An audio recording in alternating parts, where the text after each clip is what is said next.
Hello दोस्तों, स्वागत है आप सभी के आपके अपने YouTube channel math real success में। दोस्तों आज की इसमें बताने वाले हैं संख्या पर आधारित बहुत सारे परिभाषा बताने वाले हैं। दोस्तों हाँ, यदि आप कोई भी कम्पिटिटिव एग्ज़ाम की तैयारी करते हैं या आप नहीं भी करते हैं या आप मैथ पढ़ते हैं तो इसके लिए बहुत महत्वपूर्ण वीडियो होगा दोस्तों, बहुत हेल्पफुल वीडियो होगा। आइए बारीकी से समझते हैं एग्जाम्पल के साथ।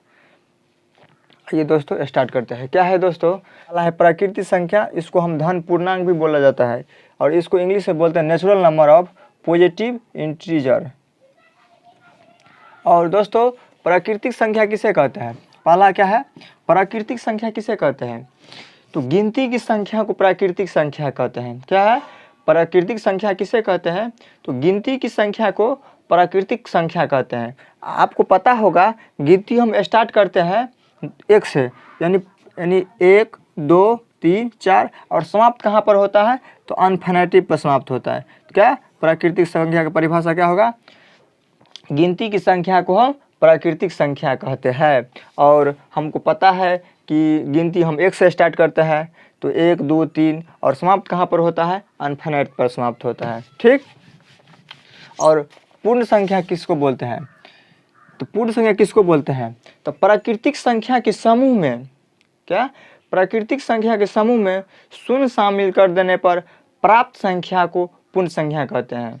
क्या प्राकृतिक संख्या के समूह में शून्य शामिल कर देने पर प्राप्त संख्या को पूर्ण संख्या कहते हैं। और पता है हमको कि प्राकृतिक संख्या 1 से स्टार्ट होता है, 1 2 3 4 और समाप्त होता है अनंत पर। और प्राकृतिक संख्या के समूह में दोस्तों हम शून्य शामिल कर दिए, यानी प्राकृतिक संख्या के समूह में शून्य शामिल कर देने में प्राप्त संख्या को हम पूर्ण संख्या कहते हैं।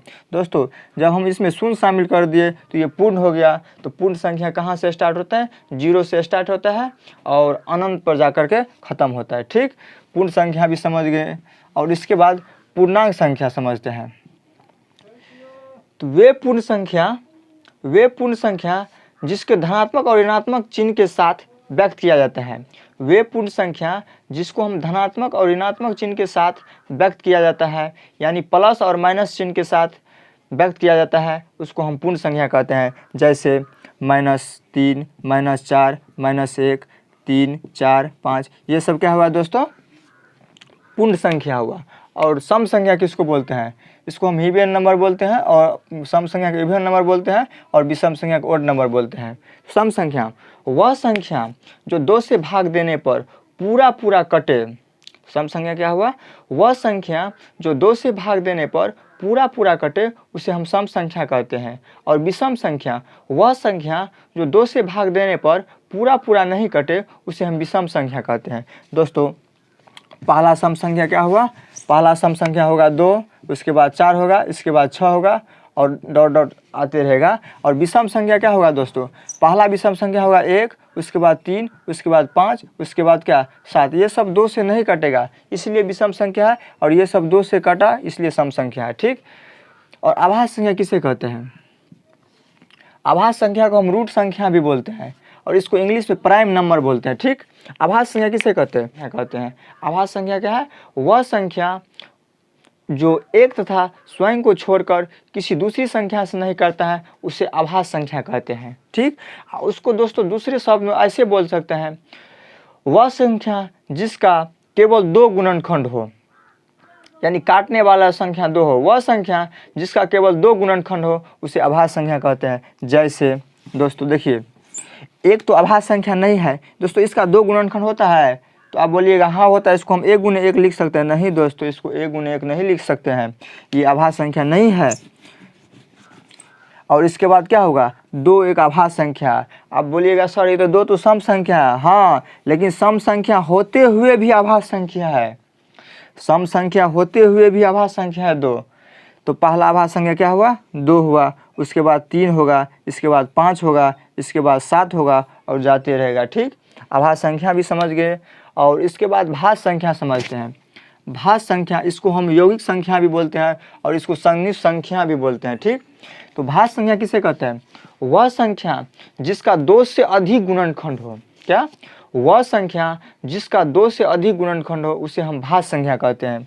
वह संख्या जिसका 2 से अधिक गुणनखंड हो, उसे भाज्य संख्या कहते हैं। जैसे जैसे होगा दोस्तों 4 हो जाएगा। इसका 2 से अधिक गुणनखंड है, इसे काटने वाली संख्या तो एक तो है, इसके बाद 2 होगा और इसके बाद 4 होगा। ठीक, तो 2 से अधिक गुणनखंड होगा ना, जिसका 2 से अधिक गुणनखंड होगा उसके हम भाज्य संख्या कहते हैं। ठीक, और उसके बाद 6 होगा। ठीक, इसका 1 भी काटेगा, 2 भी काटेगा, 3 भी काटेगा और इसके बाद 6 भी काटेगा। इसको हम क्या बोलेंगे? भाज्य संख्या बोलेंगे। ठीक, और आप बोलेंगे दो भाज्य संख्या नहीं होगा, क्योंकि इसका 1 और 2 काटेगा। तो जिसका 2 से अधिक गुणनखंड होगा ना उसको हम भाज्य संख्या बोलेंगे। ठीक, और उसके बाद देखेंगे स्वाभाज्य संख्या, इसको हम बोलेंगे को प्राइम नंबर इंग्लिश में। ठीक, क्या अब इसके बाद क्या करेंगे? स्वाभाज्य संख्या। स्वाभाज्य संख्या जिन दो संख्या का मौस यानी HCF 1 होगा। स्वाभाज्य संख्या किसको बोलेंगे? जिन दो संख्या का HCF 1 होगा उसको हम स्वाभाज्य संख्या बोलते हैं। जिन दो संख्या का HCF 1 होगा उसको हम स्वाभाज्य संख्या बोलेंगे। जैसे 5 से 7, ठीक, जैसे 2 से 3, इस दोनों का HCF करेंगे किसी भी तरीका से दोस्तों HCF कीजिए, उसका 1 होगा HCF, तो हम स्वाभाज्य संख्या भी समझ गए होंगे। जुड़वा आभाज्य संख्या समझते हैं। जुड़वा आभाज्य संख्या किसे कहते हैं? तो आभाज्य संख्या का ऐसा युग्म, क्या? आभाज्य संख्या का ऐसा युग्म जिनका अंतर 2 हो। तो युग्म मतलब होता है दोस्तों जोड़ा। आभाज्य संख्या का ऐसा युग्म जिसका अंतर 2 हो। जैसे आभाज्य संख्या का ऐसा युग्म जिसका अंतर 2 हो, तो आभाज्य संख्या जैसे दोस्तों क्या होगा? 305 होगा। दोस्तों ये दोनों आभाज्य संख्या है, लेकिन दोनों का अंतर क्या है? 2 है। तो इसको हम क्या बोलेंगे? जुड़वा आभाज्य संख्या। जैसे 7 से 9 नहीं होगा, 7 से 9 में तो 2 का अंतर है, लेकिन ये आभाज्य संख्या नहीं है। लेकिन क्या परिभाषा बताया है? आभाज्य संख्या का ऐसा युग्म, आभाज्य संख्या होना चाहिए, भाज्य संख्या नहीं। इससे हो जाएगा क्या? 1113 हो जाएगा। इसके बाद क्या हो जाएगा? उसके बाद हो जाएगा क्या? और दोस्तों इतना ही रहने दीजिए, उम्मीद है कि समझ गए होंगे। और इसके बाद देखेंगे त्रिभुजाकार संख्या। त्रिभुजाकार संख्या क्या है? लगातार आने वाले प्राकृत संख्या को जोड़ने से, क्या त्रिभुजाकार संख्या का परिभाषा क्या होगा? लगातार आने वाले प्राकृत संख्या को जोड़ने से बनने वाली संख्या को हम त्रिभुजाकार संख्या कहते हैं। जैसे हुआ दोस्तों, एक जो है त्रिभुजाकार संख्या है, लगातार आने वाली प्राकृत संख्या को जोड़ने से बनने वाली संख्या को हम क्या बोलते हैं? त्रिभुजाकार संख्या बोलते हैं। जैसे 2, तो 1 + 2 ये भी एक त्रिभुजाकार संख्या होगा। जैसे 1 + 2 + 3, 3 2 5 1 6, ये भी एक त्रिभुजाकार संख्या होगा। लगातार जोड़ते जाएंगे 1 2 3 और 4, ये भी एक त्रिभुजाकार संख्या होगा। यानी जैसे क्या 3 3 6 और 6 4 10, इस तरह से जोड़ते जाएंगे। ठीक, और इसके बाद परमेय संख्या देखेंगे दोस्तों। क्या परमेय संख्या क्या है? उसको हम इंग्लिश में रेशनल नंबर बोलते हैं। ठीक, तो परमेय संख्या वह संख्या जो P/Q के रूप में लिखा जा सके। परमेय संख्या क्या? वह संख्या जो P/Q के रूप में लिखा जा सके, जहाँ P तथा Q पूर्णांक है और Q बराबर नहीं होना चाहिए 0। ठीक, जहाँ P/Q के रूप में लिखा जा सकता है और Q बराबर नहीं होना चाहिए 0, उसे हम परमेय संख्या कहते हैं। जैसे हो जाएगा क्या? 2/3 एक परमेय संख्या है। 2/3 क्या है? एक परमेय संख्या है। 5 भी परमेय संख्या, और अर्थात जिसका वर्गमूल पूरा निकले उसको हम भी परमेय संख्या बोलते हैं। क्या? वह संख्या जो P/Q के रूप में लिखा जा सके उसे हम परमेय संख्या कहते हैं। अर्थात जिसका वर्गमूल पूरा निकले उसको भी हम परमेय संख्या बोलते हैं। जैसे √25, जैसे √25 ये भी एक परमेय संख्या है। जैसे √49 ये भी एक परमेय संख्या है। 49 का वर्गमूल 7 होता है, जो P/Q इसका बटा हम कुछ नहीं तो 1 भी देख सकते हैं। ठीक, और उसके बाद अपरमेय संख्या बोलते हैं वह संख्या जो P/Q के रूप में नहीं लिखा जा सके। वह संख्या जो P/Q के रूप में नहीं लिखा जा सके और जहाँ P तथा Q पूर्णांक हो और Q बराबर नहीं होना चाहिए 0। क्या? Q बराबर नहीं होना चाहिए 0, उसको हम क्या बोलेंगे? अपरमेय संख्या। अर्थात जिसका वर्गमूल पूरा नहीं निकले उसको हम अपरमेय संख्या बोलेंगे। जैसे क्या √7 क्या है? एक अपरमेय संख्या है। √5 क्या है? एक अपरमेय संख्या है। ठीक, और वास्तविक संख्या क्या बोलेंगे?